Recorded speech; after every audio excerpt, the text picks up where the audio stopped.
The Chinese national football team didn't make it to the 2018 FIFA World Cup in Russia, but made in China products did.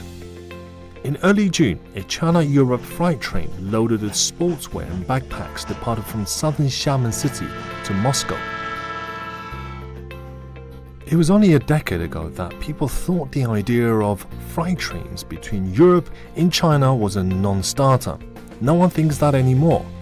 Faster than ocean freight, cheaper than air freight, rail freight has become a fascinating third option when it comes to transporting goods from China to Europe.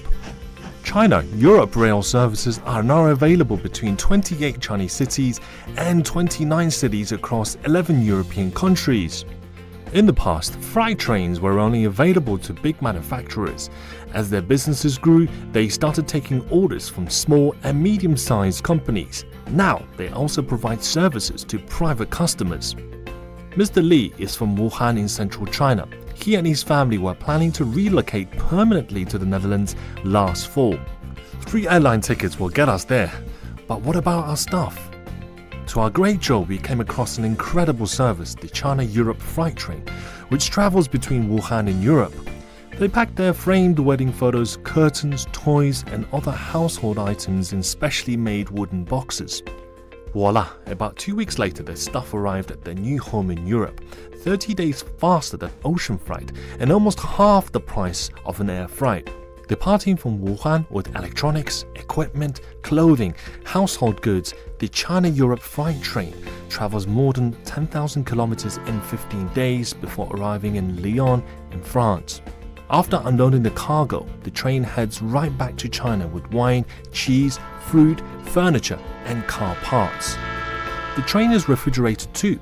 The temperature-sensitive goods like wine and cheese can travel safely through extremes of cold and heat. The Trans-Euro-Asian Rail Network promotes not only international trade but also cultural exchanges.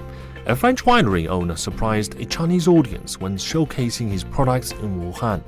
Instead of focusing on the wine itself, he spent a good part of his presentation talking about how to protect the vineyard ecosystem, the birds, insects, soil, and vegetation.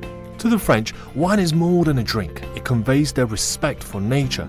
Their customers in the Orient are importing not only wine, but also a life philosophy.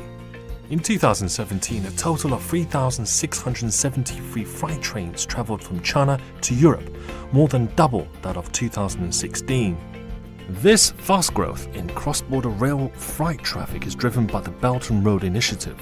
These iron camels are on the same mission as the caravans 2,000 years ago, to connect Eurasia, to promote trade, and to connect cultures and its people.